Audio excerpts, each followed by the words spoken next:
Saudações, camaradas! Sejam bem-vindos a mais um vídeo do canal. Aqui quem vos fala é o Kaiovski e hoje a gente vai falar um pouco sobre o ETF de Bitcoin.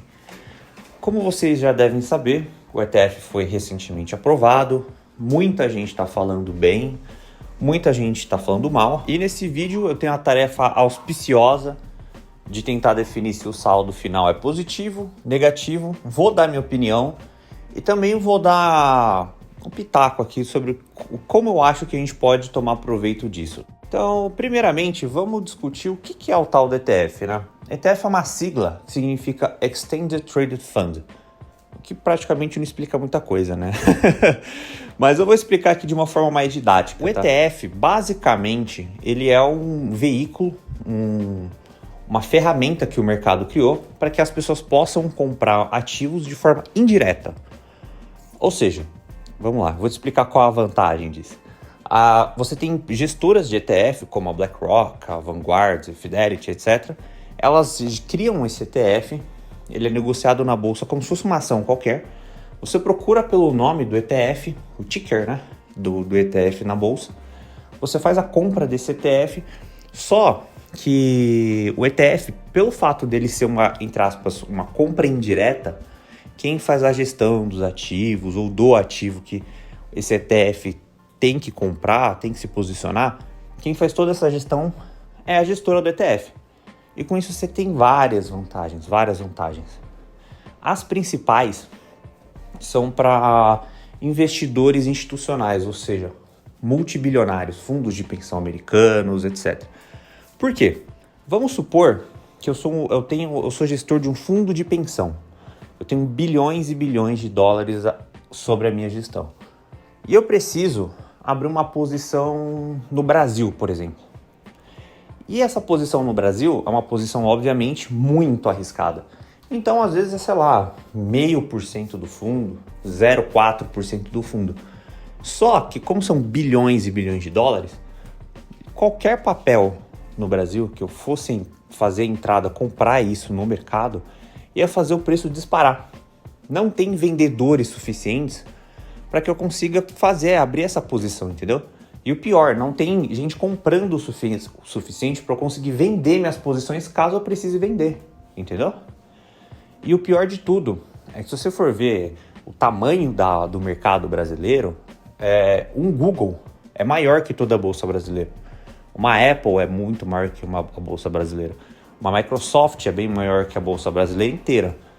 Então, para investidores institucionais, o ETF é uma ferramenta essencial, porque vamos supor que esse gestor queira fazer a entrada de capital no Brasil. Ele pode muito bem comprar o ETF do BOVA11, que é o ETF que faz a compra do índice Bovespa. Então, quando você vê a bolsa sobe, a bolsa cai, etc. Na verdade, é um índice, é um ETF, que tem mais de um ETF do índice Bovespa. E esse ETF faz a compra de diversas empresas do índice Bovespa. Basicamente é isso. E primeiro ponto que eu já falei, liquidez. Segundo ponto, é muito mais fácil a questão de compliance. Muitas das pessoas pensam que, nossa, mas o Bitcoin é só você comprar uma hard wallet, compra uma cold card, compra Trezor, compra não sei o que lá. Sendo que para uma grande companhia, fazer aquisição de um ativo é muito difícil. Então vamos supor que para um fundo, para uma grande companhia que ela precisa, por exemplo, se posicionar no mercado de siderúrgico brasileiro, no mercado de minério, você pode comprar um ETF de minério, você pode comprar um ETF de siderúrgico sem que você tenha os colaterais de você se posicionar individualmente por empresa. Por exemplo, vamos supor que eu compre um ETF do setor de mineração. E dentro desse ETF tem 10 empresas de mineração. Se uma empresa de mineração falir, eu perdi uma pequena parte do valor total que estava no ETF, certo? Só que se eu ir lá, manualmente escolher e colocar o dinheiro naquela empresa, se ela falir, eu perco tudo.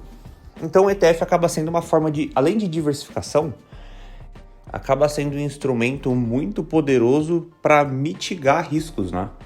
Então, ao invés de eu está exposto ao risco individual de uma empresa, o meu risco acaba sendo mitigado por conta do funcionamento do ETF.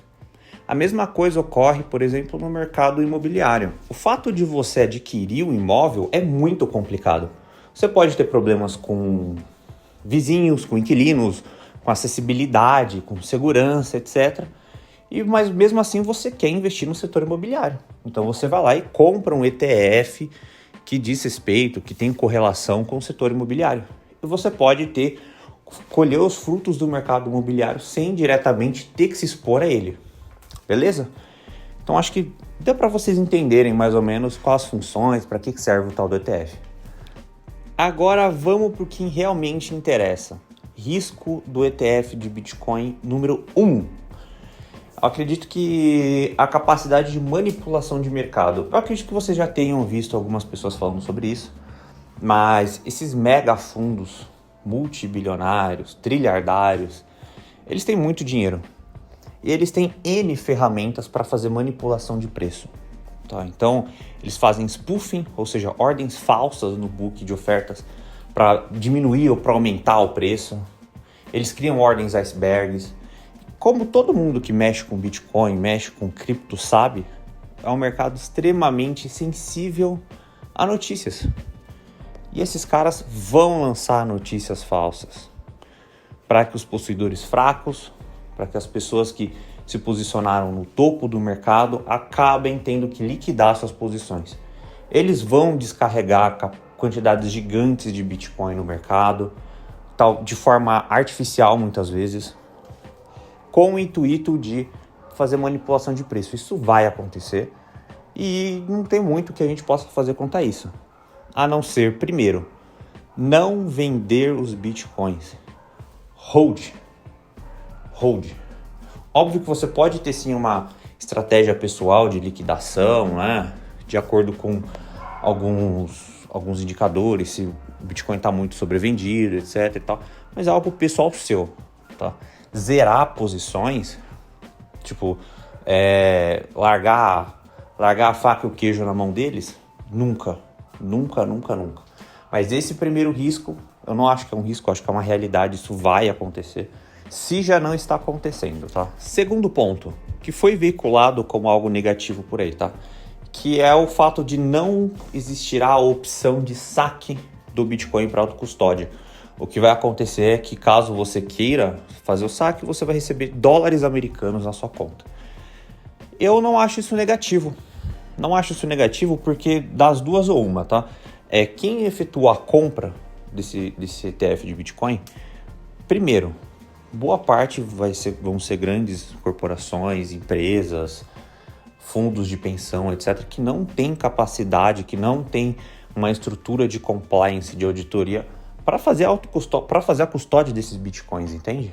Eles também não vão ter provedores de liquidez, contratos com corretoras, etc., só para fazer essa gestão. Então eles não estão interessados no Bitcoin em si. Eles estão interessados no fator alfa do Bitcoin, eles estão interessados na variação de preço, na capacidade de subir de preço ou na capacidade de descer de preço, de ficar mais caro ou de ficar mais barato.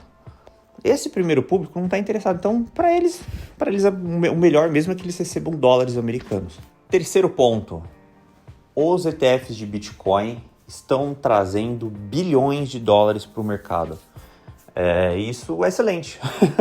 Não tem nem o que eu discutir nesse ponto, entende?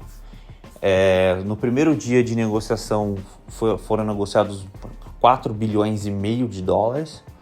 Só BlackRock já tem 1 bilhão de dólares no momento que eu estou falando em hold de Bitcoins. Eu preferia que fossem pessoas físicas, eu preferia que não fosse essas empresas, fossem os brasileiros que, ao invés de ter caído em 1 milhão de pirâmides relacionadas a cripto e relacionadas a Bitcoin no Brasil, fossem eles que estivessem comprando? Sim. Porém, todavia, contudo, todo o volume monetário acrescido no Bitcoin faz o valor dele aumentar. Todo o valor acrescido, toda a liquidez inserida no Bitcoin aumenta a colateralização dele. Ou seja, esses caras ficam dependentes de que o Bitcoin dê certo. Entende? nós, entre aspas, estamos com a existência do Bitcoin mais resguardada por conta do volume monetário, beleza? Eu vou fazer algumas considerações sobre isso que eu acabei de falar no final, portanto não me batam, tá? Quarto ponto. Inclusive esse aqui, eu vi umas pessoas que têm respeito na comunidade divulgando. Falaram que o ETF pode emitir bitcoins falsos. Como assim bitcoins falsos? Eles emitiriam cotas do ETF sem realmente ter os bitcoins em custódia. E eu acho que esse ponto, cara, ele é o que eu mais discordo de todos. Porque o Bitcoin é literalmente o remédio para esse problema. O Bitcoin é o colateral supremo. Então, o que acontece? Eu tenho um vídeo que eu gravei recentemente, se vocês forem no canal vocês vão ver, que fala sobre o sistema fiduciário.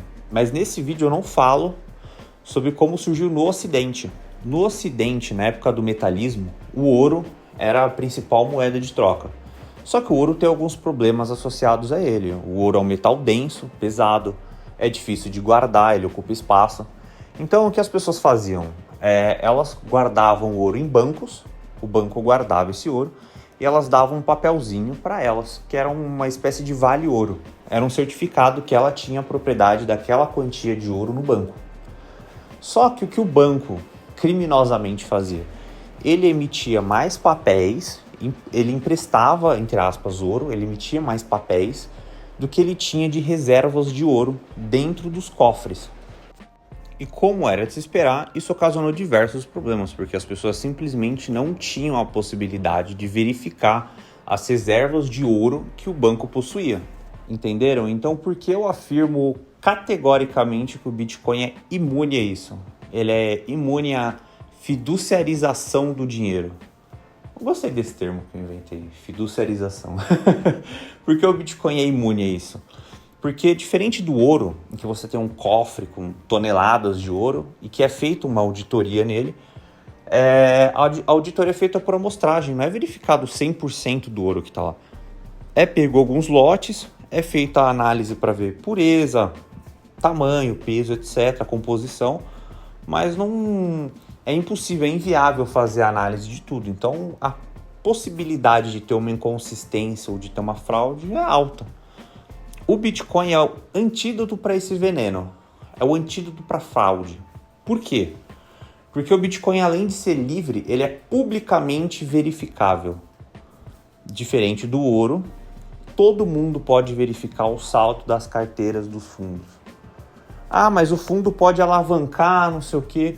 Tá, mas o nível de alavancagem dos fundos é possível verificar. É só você pegar a quantidade, de fazer a correlação da quantidade de papéis e a relação da quantidade de bitcoins que eles têm em hold.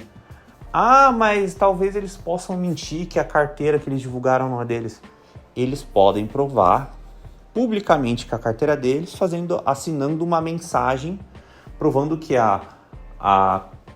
eles possuem a custódia das chaves privadas que dão acesso àquele endereço. E é por isso que o Bitcoin é o colateral supremo. 100% das reservas são verificáveis publicamente, 100% das reservas são reais e não falsificáveis. Por isso que o Bitcoin é único, entende? Quinto ponto, e esse eu devo reconhecer que é o mais perigoso de todos, que é o das gestoras dos ETFs utilizarem o poderio financeiro delas para influenciar diretamente na condução do Bitcoin. Talvez algumas das palavras que eu falei aqui para você não faça muito sentido, né? Pô, condução, Bitcoin, mas o Bitcoin não é descentralizado, etc. Calma. Antes de eu expor para vocês os possíveis mecanismos que eles utilizariam contra o Bitcoin, eu acho que vale eu dar uma palhinha para vocês sobre como que eles atuam no mercado tradicional. Provavelmente vocês já devem ter ouvido falar 1 milhão de vezes. A BlackRock e a Fidelity mandou no mundo, eles têm muito dinheiro, eles são mais poderosos que governos, etc. Mas a verdade é que poucas pessoas falam de verdade como que esses caras atuam. Óbvio, tem as coisas mais claras, como lobby, financiamento de campanha.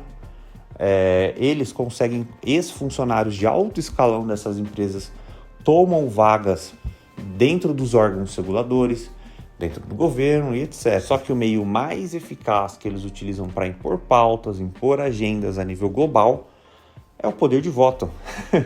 Como assim poder de voto, você deve estar pensando?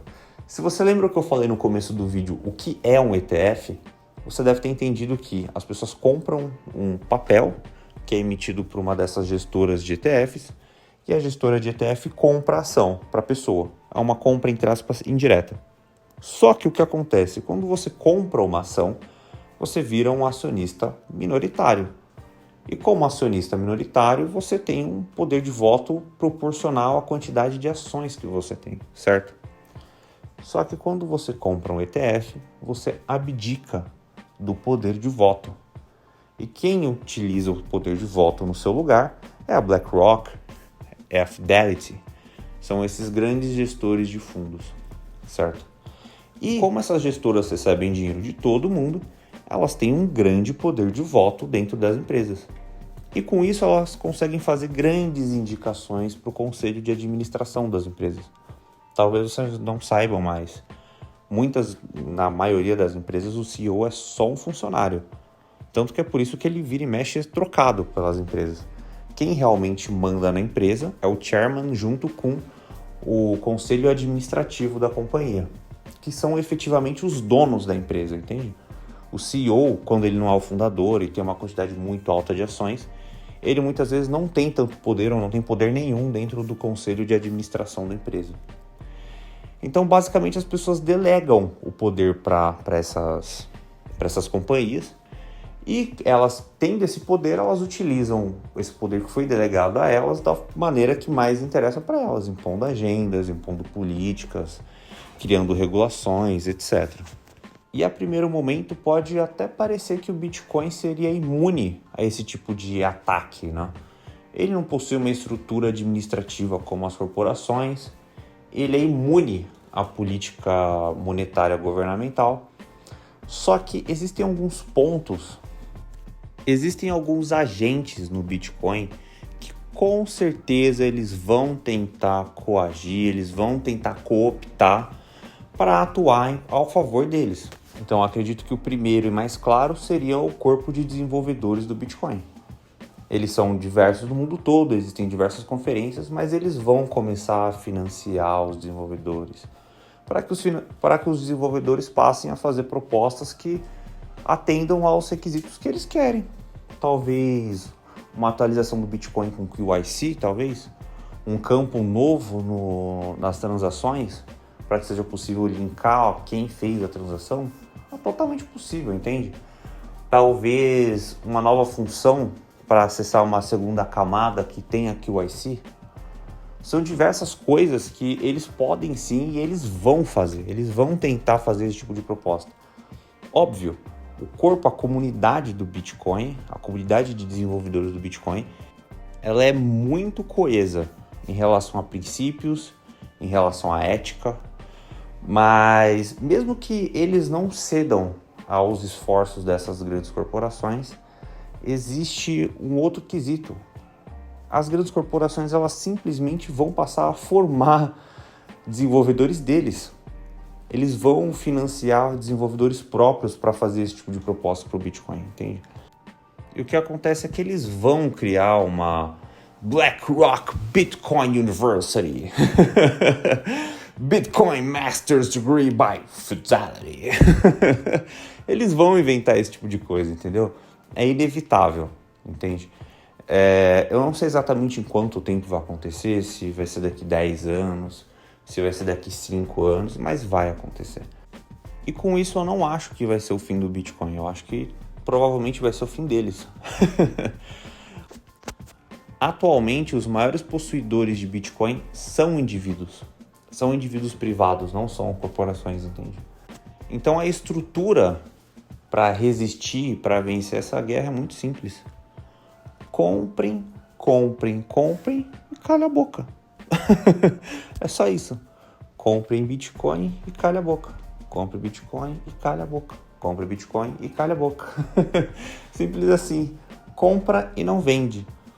Se nós conseguirmos manter a mesma proporção de Bitcoins em relação ao que eles têm, Porque no futuro eles vão propor um hard fork, é inevitável isso. Um hard fork, para quem não sabe, é uma mudança tão grande no Bitcoin que a rede, entre aspas, se divide em duas, tá? É uma mudança tão grande que o Bitcoin acaba ficando incompatível com essa nova mudança.